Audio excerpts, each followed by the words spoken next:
On est déjà ndeko na biso nati lokole papa chéri ba otanga komba we raté Blaise Boulaté mais ba otanga komba JB abenganaki nati lokole journaliste ya ba tendance va sala bango bongo pour presse faut ala égal faut ala mutu ba nyonso omoni réussite ya Wenge on appelle système makambo ebele pegi titan conseiller oh réussite sous oui makambo ebele donc na ebisio ki babilo musu bat bazali nango na ntima ebimi kaka pour concert à Wenge simbi papa chéri mora loba ngo respecter l'homme à son époque concert ya Wenge simbi yango moni ba warrior bazangi argument ba kompe ko lobaki bango ba ko balusa stade Peggy Titan chante pas la victoire avant la guerre. Peggy Titan, Marty, on est un grand liboulou. Marameta le 29 octobre, toko détourner Marty Rwana. Et moi, je vais venir à Wenge puis Barnanet, Batalara. Bah moi, je ben style, tu peux les gars qui trop. Et na côté mon goboé, bah tout va soutenir, mais côté mon gobo ben style, tu m'as belé les chi. Marameta le 29 octobre, toko détourner Marty Rwana.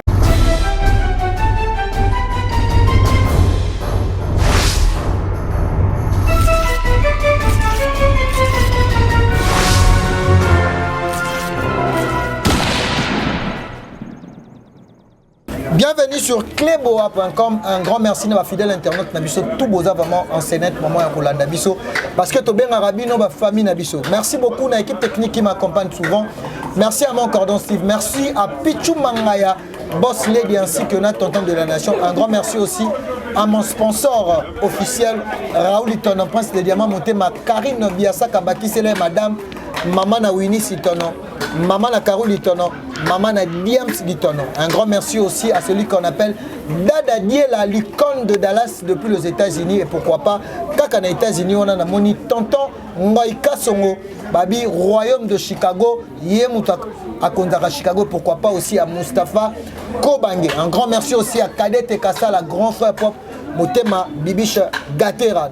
Un grand merci. Pourquoi pas aussi mon habilleur de luxe Charlie Boutique, Charlie Luboulou, l'habilleur de luxe Istanbul Namaboko. Donc Tozawana, Tozo continue toujours Litswana parce que Tolobaki qui est cette fois-ci Cléboa et Zo qui est toujours na remontada. Lelo boebi que biso toyaka pambati analyse plus 10 toyaka vraiment na ba actualité ndenge tolobarake awa ezalaka vérité ya sûr makambo tolobelara awa ezara vraiment pour na ko faire réfléchir bino pe ko faire réfléchir et surtout ma solo etali culture lelo est vraiment na ba point essentiel tolobela tomoni ba warion contre le clan Wenge tomoni vraiment ça brille et pourquoi pas aussi Kisinjora o tomoni vraiment aza à la porte aza les sous dans la team Watate pour finir encore tomoni 20 ans de carrière il y a Tony Koko Kutwala Babi le chroniqueur le plus connu de la planète, Tony Koko Kutwala. Bandeko États-Unis déjà ba osalele ba cadeau, ba Dada Die la ba osalele ba cadeau, ba Moustapha Kobange ba osalele ba cadeau, ba Roméo Pouto incontestable ba osalele ba cadeau. Donc le lokarane tozala na bino ndenge bomisa na biso avec mon intervenant 10 Yamboka R10 ndele loto koluka to solo là to panza ndenge vraiment to misala kozana bino parce que ici c'est l'intellectualisme to lingato réfléchir autrement ndenge mususu ya bandeko mususu bayaka kosalela rabino ba analyse bidon. Déjà dans mon beau plateau déjà je suis avec mon intervenant R10 à qui je vais dire bonjour. Bonjour Peggy Titan, bonjour à tout le monde. Cléboa toujours remontada.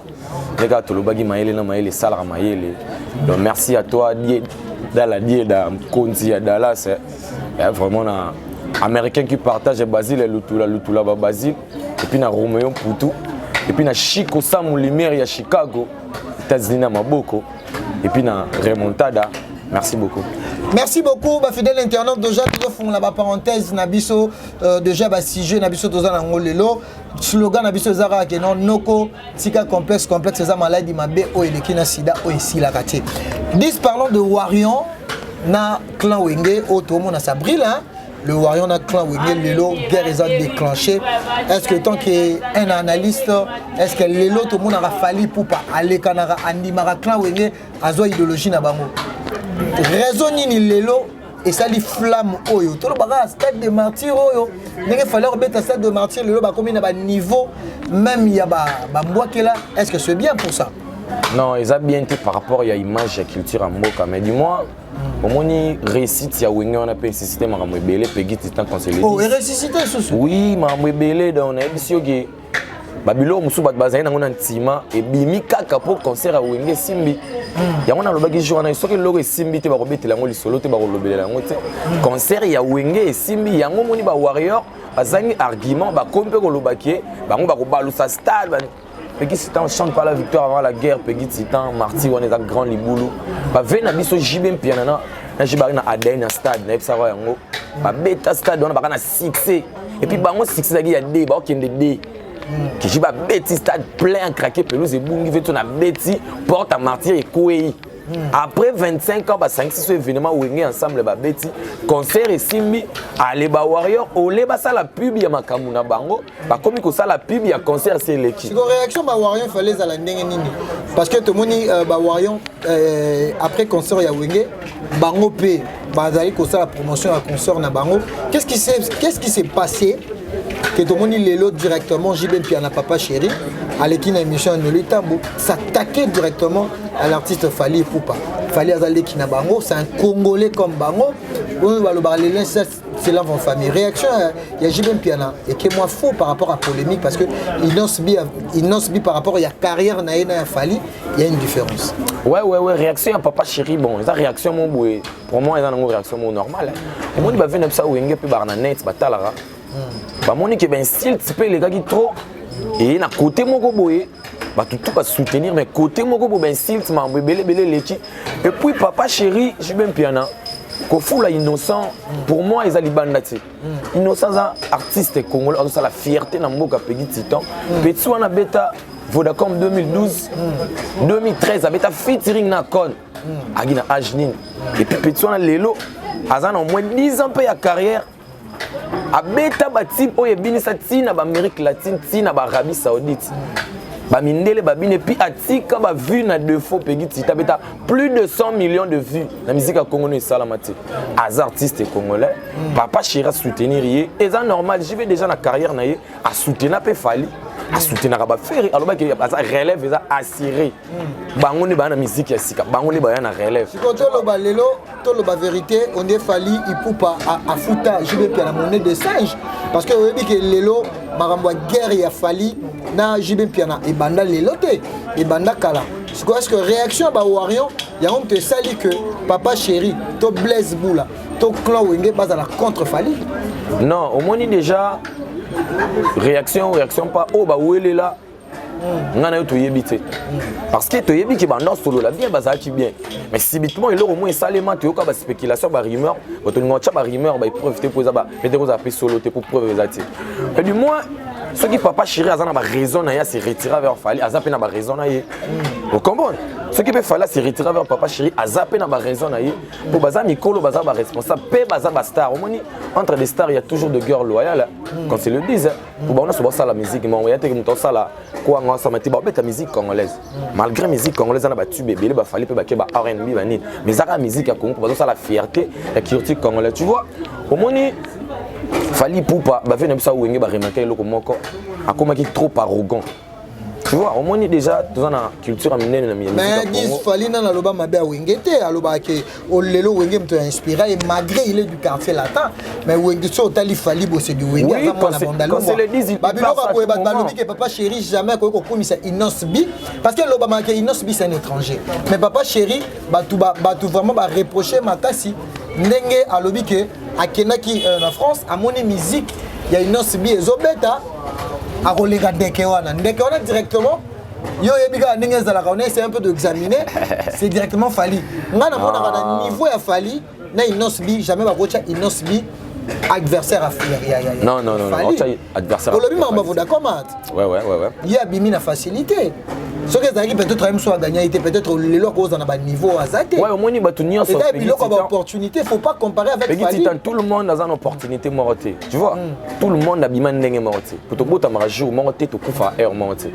vous comprenez les amis au moins ni Inosbi as artiste congolais ceux qui JB Piana leki a un restaurant nzembo ya Innocent bezobeta mindele babini.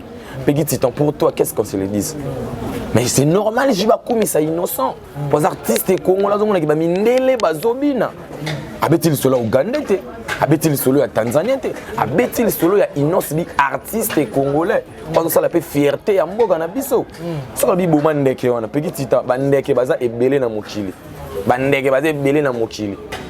Comprendre? Bouma ndeke wana ekozapé mutu mususu ndeke wana ekozapé slogan moji babimisa ene kaka omoni siko mabe ya mboka na biso to sangisaka maloba ya batu na surnom ya mutu te loko mo mutaza nango bubo déclencher guerre moni déjà ba warrior bazalaki déjà na posa ya guerre wana yango moni ba pesi image makasi parce que wenge na posa guerre wana opinion aza mutu ya kimia le lozo mona qui avec tous ces durs là et comme Matissa lisusu pression ya Rando.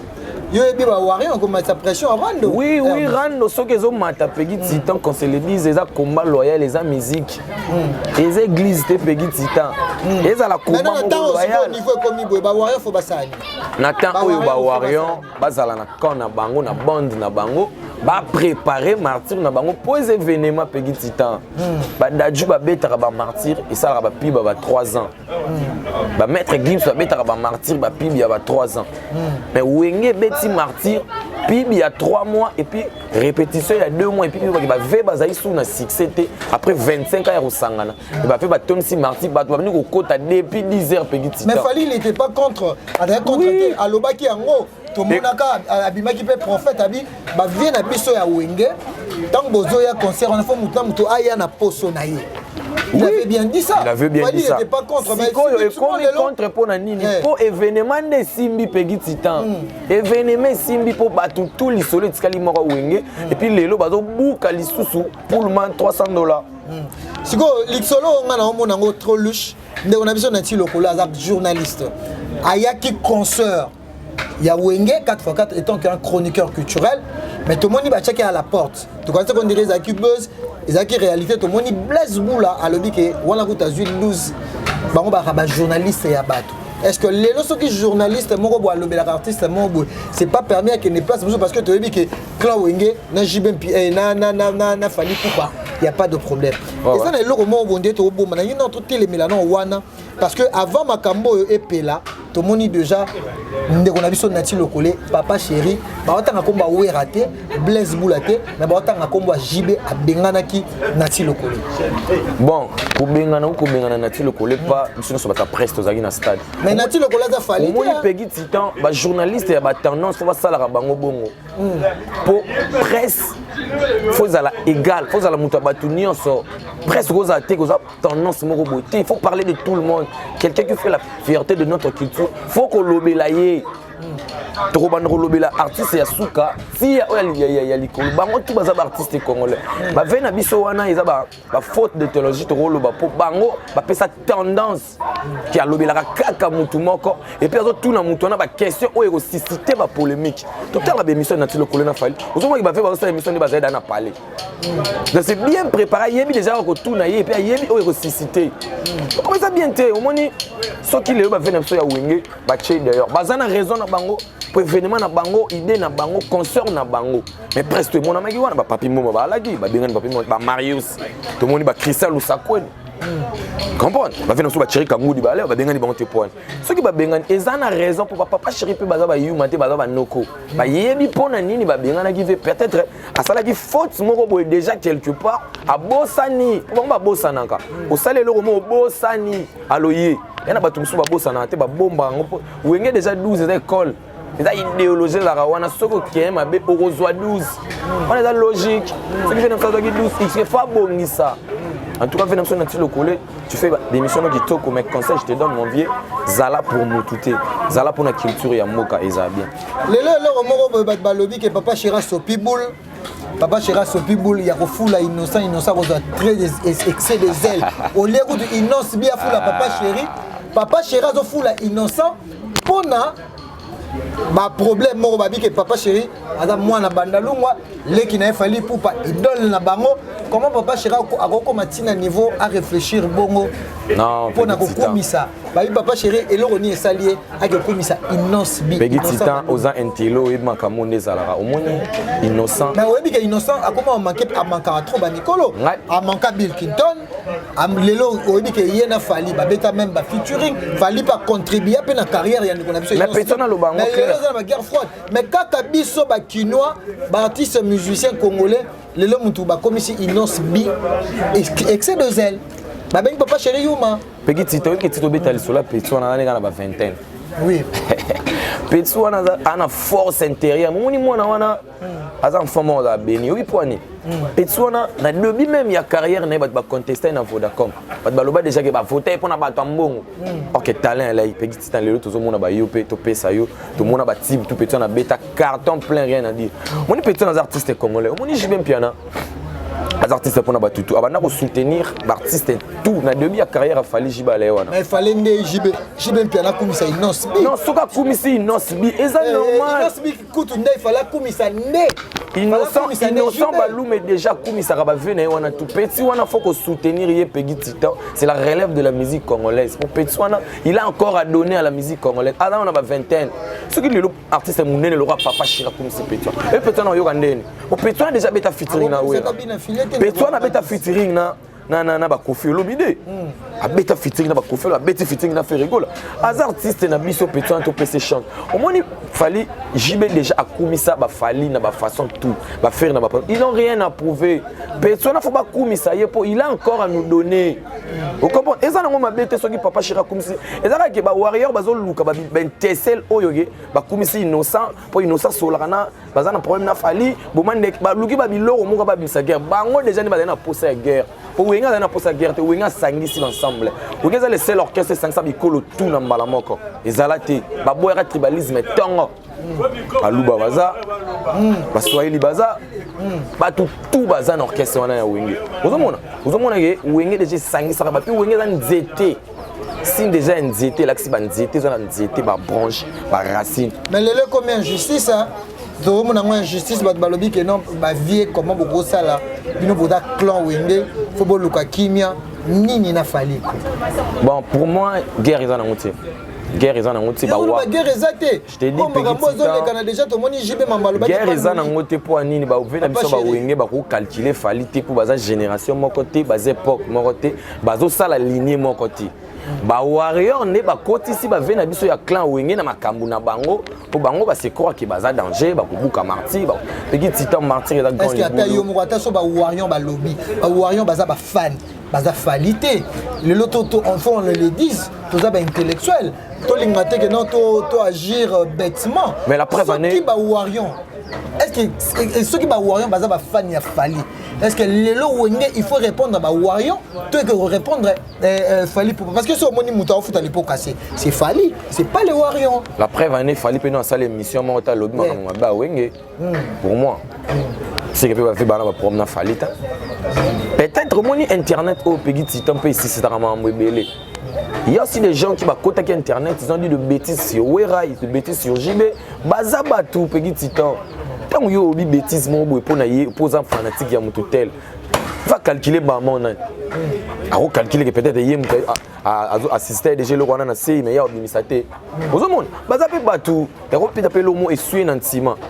A comprendre déjà que on a déjà tous en bas ba guerre froide mo dai je simbarati a ko boule maman gezaka ke peut-être yemo l'artiste mutazo qui na ba misene bon pour moi le warrior va garder bande na bango ba ça la promotion il y a stade ko betama le 29 octobre wenge déjà beti stade les 30 jours ils allaient dégâts bango ba préparer le 29 na bango kaka ne ba balusa mokili tout ça biso nyonso bana bandal ça la zamona bandal tokozala wana tokotala ndule ya warrior omoni ko yate pour prouver bat faut yo beta concert vous comprenez il y a beta concert ça la spectacle bat ba la ka bat ba ko prouver to yabo Peggy Titan grand zadi vous omona mais tant on préparer le gono parce que monde lo belo ko tu préparer gagner d'avance le so préparer le gono bien oye boye au petit spectacle moi qui batonion sur bazana content banya so linga na bango fallait les artistes congolais ça la fierté na biso mais c'est comparé na wenge te po bazana lignée mon côté bazana ndenge mon côté basala succès wenge sala succès pegi titan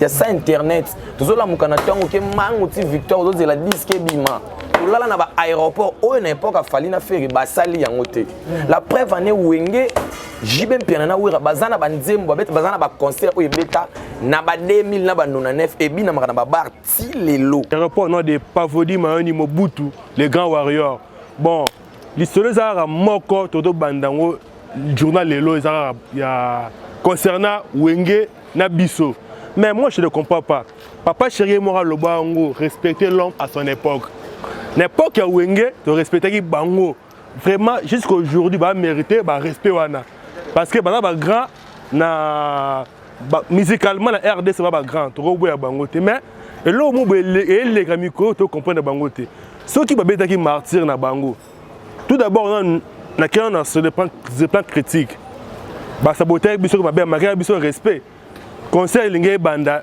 15h to vanda depuis 12h to na martyr tozongi ba banda concert 20h et manque de respect a manqué ba de respect moi je suis pas là dans le bétain que warrior ba betaki desi concert na bango les 30 et les kanaki bon moi les kanaki le compé na tour na biso les 29 en tout cas vraiment ba tika na polémique ezanga tina papa chéri des clans wengo bima en tout cas respect comme dit du cap de la merveille grand prêtre respect na bino mais makameta le 29 octobre toko détourner martyr wana dans Mingo le Bessara que tous les warriors tout ça sima les grands aigles tout détourner martyr wana o tirali ya bangwana baluka tout ça na biso na bangote tout ça na sima les grands warriors merci tu côté bozoki zénith jibo ni beta mai lobby oki zénith wiro ni beta mai lobby mais ba to ba fali na ba faire ba beti musique ya danger ba sale pas danger mais bazana ba concert référence te conseil les disent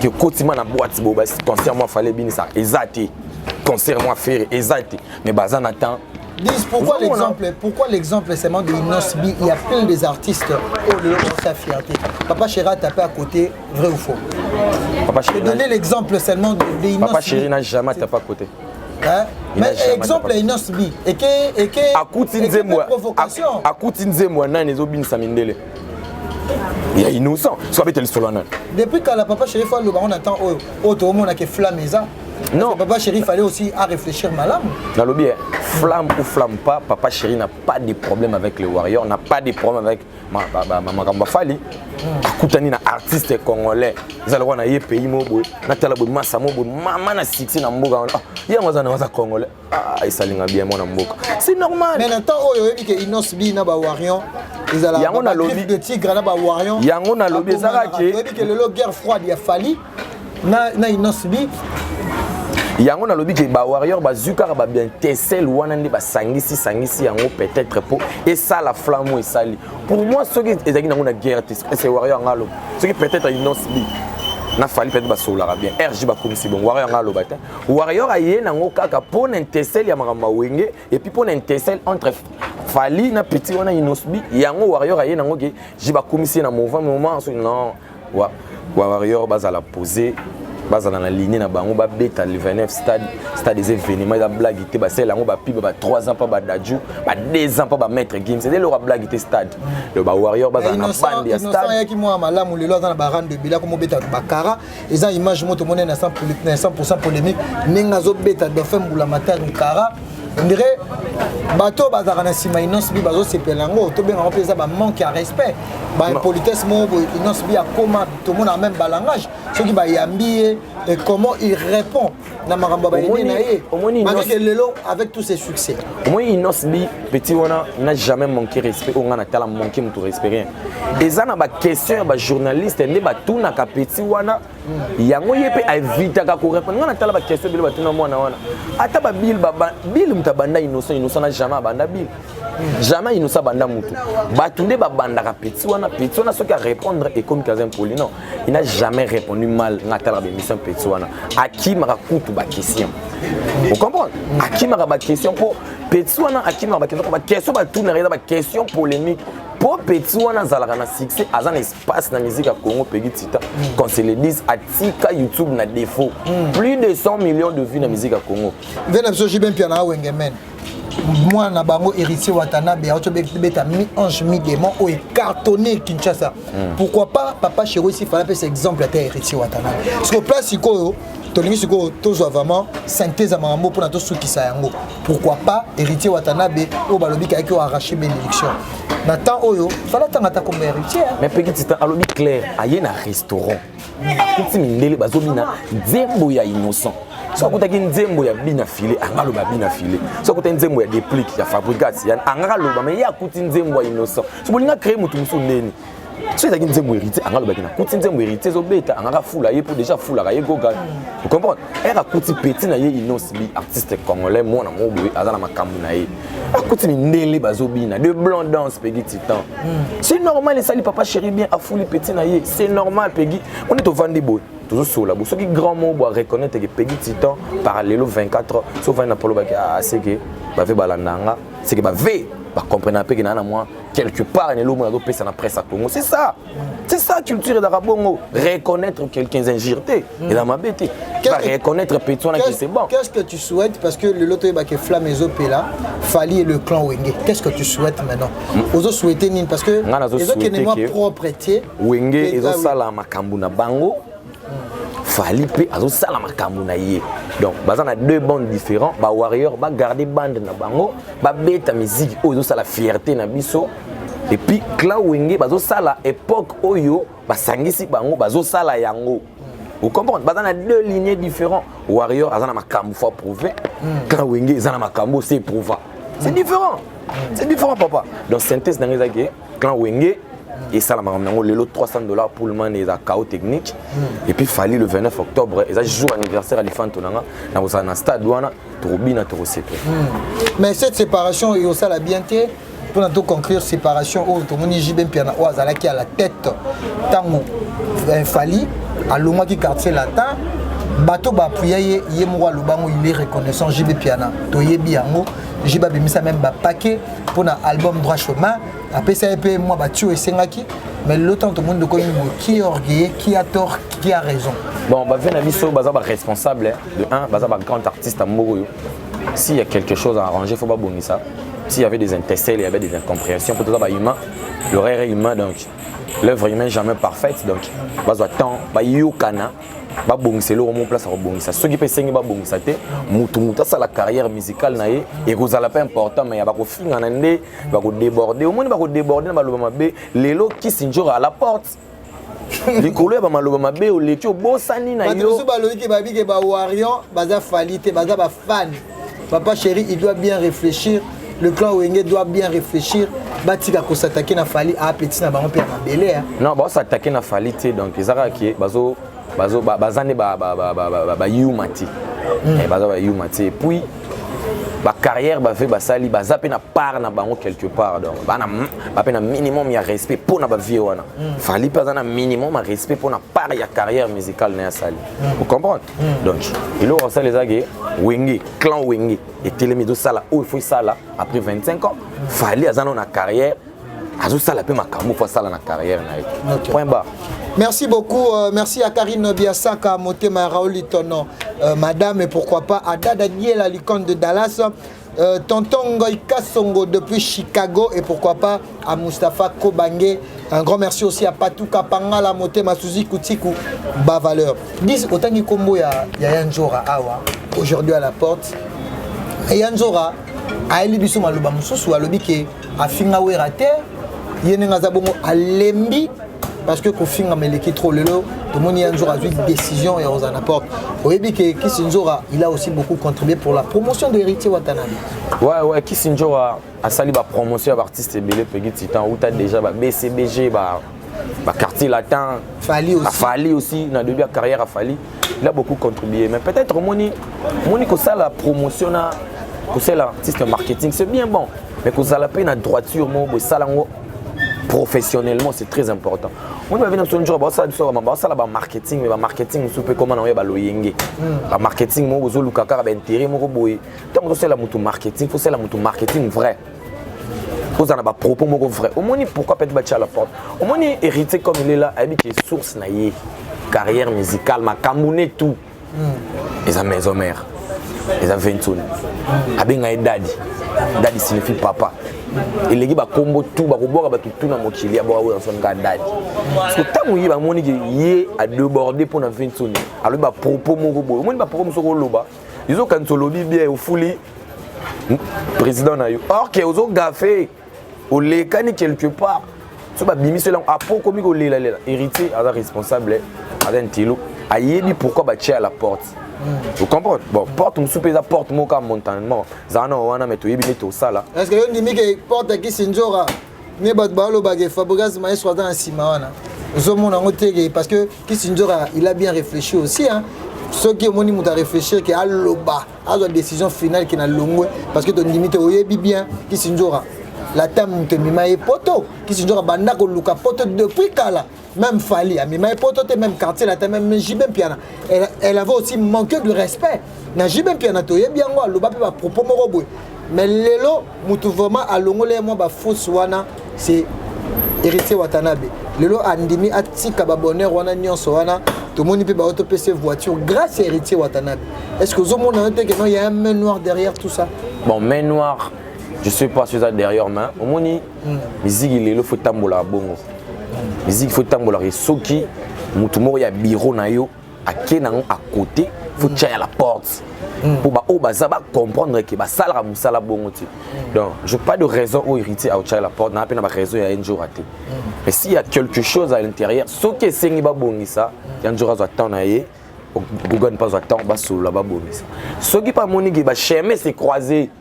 Ah là mais un jour on dirait un jour à aucun coup pas Fabregas Maestro. Voilà vraiment il y a pas match il y a pas poteau hein. Bon l'avenir donnera raison Peggy Titan et la musique à Congo tu veux des tambours là. Babi Kalaté azofinga wata. Bon on est ba propos de kala kala so na longo na finir. Mais Kisunjura il a beaucoup travaillé et en plus il a touché beaucoup des artistes et musiciens. Le la slogan au Kisunjura ou Mathieu. Et Kisunjura pas beaucoup travaillé. Kisunjura a coûté. Le ba lo baranga o ah mon on est ba spiritus ba fouter monnaie de chance parce que a lobby que makambo ba ofinga ya ko supporter dans lembi que maman na ba finga kai ba ofinga mamba ko na mir o ngana to yebi. Kisunjura il a même écrit ça. Aux hommes que quelque part bato bazarana ba musicien na biso ba respectaka pe batuté parce que si tu vas au matin niveau on dit jamais que ba finga maman na chaque fois. Non personne. Malgré que non ça là personne peut accepter ça man tu vois. Peggy Titan qui Sinjora ya d'arrêter. Mi 11 000 démons c'est Simba. Vous comprenez? Ne qui Sinjora a coûté déjà si c'est sur table. A côté succès na c'est à table. Mais pas pèse makambo ya wata. Pèse makambo oui. Wata voyager. Il déjà za coupe na yeko pèse makambo. Mais pourquoi que non ba ko bongisa te le loki mais yango na lobby. Yango na lobby ba bongisa po ba yeba ba sali mais du moins ba sala ne marketing bien. Ba yanjura ba ya ko loba makambo bien. Les ade ko so longwe awa fo les gars a ofinga ti. Tout le monde yango fali a senga mise en disponibilité a finga profiter. Héritier a senga c'est le romo de monde so nini abima na maison mais a finga 20 ans été. Asa ba obeta te na mboka. Fabregas Salongo a finga te. Pourquoi lelo ikomara ki so longwe awa oui a fo finga. Est-ce que yon demi que Kisunjura en fan arabe parce que lelo te yebi que adversaire direct au boyo kana te. Bon Yanjora a responsable a déjà oiseau visé et puis oiseau boulé. Azardé na monde na musique avec mamba sala. Azo cible déjà orchestre ce que Monique akine na orchestre yazo cible. Il est libre. Ce que Monique ba rebongisa na retirade. Aza libre. Mais pour moi, Yanjo rappé Atika Babilobe la inutile. Réaction héritier par rapport à Yanjo. Bon, réaction héritier, pour moi, il y a une réaction où l'élo faut ça les marques. Ce qu'on débordé, vous avez un bureau et artiste, il faut pas tirer la porte. Il y a un monipe qui est battu là qui faut faire et puis à bien un bureau. Pour bureau, mais sous peut-être faut pas bureau. Parce que ça la bien, tu as un manque de professionnalisme. Tu comprends? Il y a un moment où la musique, il y a un micro, il faut ici là. Il faut tout le temps il artiste, il faut apporter un plus. Mais un jour apporter un plus. Wata lié slogan et Mathieu, ça Wata. Tout le monde dit Wata, c'est grâce à Kisunjura. Il doit être aussi reconnaissant. C'est sa sœur, il faut pas Luka. On a besoin que Kisunjura ait hérité Watanabe, il fallait baser en conversation. Oui. Bon, Peggy Titan, il y a un jour à savoir-faire. Adapté dans ma camo, il y a ça, il y a bien, ça, il y a artiste bien. Mais ceux qui déjà ont monnaie comme qui est bon, on va aller responsable. Bah il y a membre ça là. Héritage dans la carrière, faut appeler ça la musique à Congo. Il y a un jour après dans ma camo, faut appeler ça. Vous comprenez? Donc pour moi, ceux qui ont ça les a bien. Il y a un jour à se retirer. Azwata yo kawata et puis Gogan P bon ça aura lito il manque tout le deux matoi il y a pas zata yo ka yanjora ba trouver tout le monde a goûté ba longwe par la team ba ke ba fingi ba leki mais lelo bango tout bazonga bango tout bazo ba car pourquoi pas ba sala ngoupe yanjora merci kuta kenda ga zone a déborda qui peut pourquoi pas yanjora ko kende pe mais lelo on dirait ba fan bazo chapé ba artiste na ba erreur parce que ce total lelo qui sont et lelo a regretté ce sont des fans ba ma film pour conclure bon il y a des fans sous Peggy Titan tu peux pas les contrôler non tout le monde on a ba wario non ba fan faut contrôler bango te baza ba accro na yo contrôler bango te donc yé is adept ça bi yé bazali ce que ça ndenge nini parce que entre que yo ne musa mukolo parce que faut yeba nini faut ça là faut yeba nini faut loba faut ba nini faut ça là mais ba fanatique ya ba croana baza partout na mokili comprendre afinga na ye asaka makambutu ba depth ya fere ba ali donc ba maître Samuel la depth ya fere ya botama fere ba depth ya fali le roi ba die malaki lycée du Cap baza ba depth ya presse ba depth ya fape baza ba depth ya Gogan pe baza on changer ba honte mais du moins faut recadrer né en tant que leader au l'école le non ba fan nga to sala ngo boto ki na ngo ba ko yoko pe o ba yoka pe baza ba ki na ngo bongo yango ba leader ne faut pas sala ka so moni ba fan ba ki na mutu mo boy et comme tina intimité au l'école bité to ki na ngo boy to finga te to sala bo et pour sala pe bien na musique à Congo et ça ba entourage na ba fan pe misusu ya ba mal intentionné ba baby ça pe ba GB la musique à Congo. OK. Merci beaucoup Dis, je pense que nous sommes arrivés à la fin. Je tiens à vous signaler 20 ans de carrière, ça s'est fait. Tony Koko Kuntwala, le chroniqueur le plus connu, hein, parce qu'il y a Yebani non après non et Yebani déjà a fêté 20 ans. Il y a carrière na avec Tony Koko, Big Up, Salapé, Loromoro, il y a Farafa. 20 ans de carrière, ça se fait mon vieux. Tony Koko, le l'autre, tu as classe nini. Bon, on Tony Koko. Parce que tu as vu, tout le monde a position, mais Tony Koko, je ne sais pas, tu as fait la tendance? Non, on a tendance, on a ça. On a un concept mon kala ba vandi ba mise ba micro ba panza voix le salle ba bilo mo ba bien trop donc yé maman moi ba polémique ba blog Togocha allez là fort revenez allez là fort Togocha Tony Koko Togocha na classe nini na minute yo Togocha c'est un professionnel. Ouais, c'est vraiment un professionnel Tony Koko azala jamais na rancune azala jamais chroniqueur ya mutu te akenda aux États-Unis est-ce que oui na apa na musala na yé donc va musala na vraiment kitoko en tout cas Tony Koko 20 ans de carrière ça se fait continuer na ligne wana il mérite musala no vraiment kitoko vous êtes le journaliste ba 12. Oh. Ouais. Ici on parle de 20 ans de carrière depuis 2002. Ah, tu as la paix aux 12. Continue, bon, mon frère. Félicitations. Tony Koko Kleboa te souhaite joyeux anniversaire pour le 20 ans de carrière. Donc, merci, courage. Aux vraiment grand frère mon Malamou. Il y a partiel. Donc, sa page Roso, il y a vraiment tout solo. Tony Koko abandonne à CBS après Aekoya, si je ne me trompe pas, avec chaîne Mon Gozana Kitamo, je me trompe, na bossa moi comme Nango. Mais Tony Koko c'est un professionnel de médias. Tout le monde a marqué un journaliste, même un artiste musicien, un théâtre, tout balingara Tony Koko. Mais habitez le Roni, oh yo mona ma bébé pas Tony Koko ça là. Bon, il y a ma bébé vraiment. C'est vraiment, je sais pas, parce que je n'ai pas fréquenté. Je fréquenté et tout, mais je n'ai pas kaka. Na yoka pe na ma polémique, na yoka na ma bébé mo. Problème on artiste. Problème artiste na yoka ti. Et puis mission na nota la ngota ngobing ça va chanter que chanter ayo ko ça va tout a yego yemba. Pendant la non fort biso tout. Ouais, à l'époque. On a vaillé na ba concept nemo ba idée nemo boy. Na opé les canards te jana yamba. Moi qui va sous là na artiste qui toko. Ata pe na ba question mo polémique té. Donc il n'a vraiment bien en tout cas fait Tony Kuntwala, big up. Ok. Merci beaucoup. Donc, nous sommes arrivés à la fin de notre analyse. Plus 10. Un grand merci à vous. Un grand merci à l'équipe technique qui m'accompagne. Donc, merci. Nadada Diela, icône de Dallas. On a passé un grand merci. Pourquoi pas Karine Biasaka, Madame Bakiselaye, femme d'affaires, Motema Raoul, ton enfance de diamant. Tonton Ngoïka Songo, Babi, leader d'opinion à Kata Chicago, à Konza Chicago, et pourquoi pas aussi à celui qu'on appelle Odile Senga, moi na bandali ya tongo ser na biso Odile Senga, babi bonzenga.com. Nous sommes arrivés à la fin, on a évité quelques dédicaces parce qu'on a parlé un peu professionnellement. On parle plus la vérité. Merci pour l'intervention. Donc, vraiment, c'est ma casse, il apport, analyse plus. Merci à tout le monde. Merci vraiment à Cléboa. Merci à Remontada, à Remontada, à analyse plus. Merci à maman Elisabeth. Mtsemi, dynamique femme PPRD. En tout cas, mais très puissant, on est derrière toi. Masalanga Michel, l'artiste, solo là. Merci à Basile Lutula, Basile, un Américain qui partage. Et puis merci à Maître Perrette et Kankoumou Loubanese. Et puis merci à Venanga Nigekota, il y a Pandal, il y a Paris, et puis tu avais Nigekota. Et puis Venanga Massikou. Qui sont là. En tout cas, merci beaucoup de votre soutien. Et puis merci à tout le monde. Aux Cléboa, Pib. Aux maisons, aux boutiques, aux ligablo, aux nzembo, aux nyonso awa na Cléboa. Numéro yango les affichés. Au benga trop sel la bino promotion de bolingaka. Car ne botala la publicité la bino vraiment sans problème, sans problème. Donc Cléboa est parmi les grandes chaînes il y a YouTube sur batanga 3. Cléboa est dans la 4. Donc nous sommes là pour faire la porte na biso.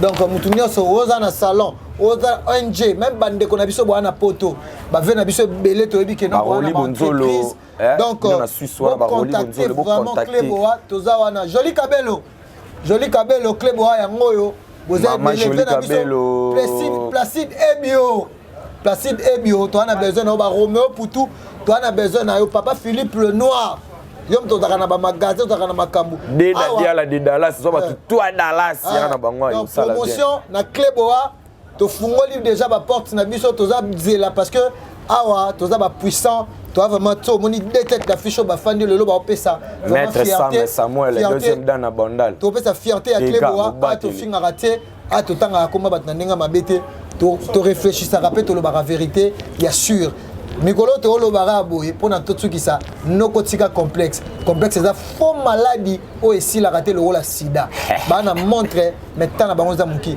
merci na mon cordon Steve merci na Evaris Abdallah Mavinga depuis les États-Unis on se retrouve à la prochaine la suite de nos programmes.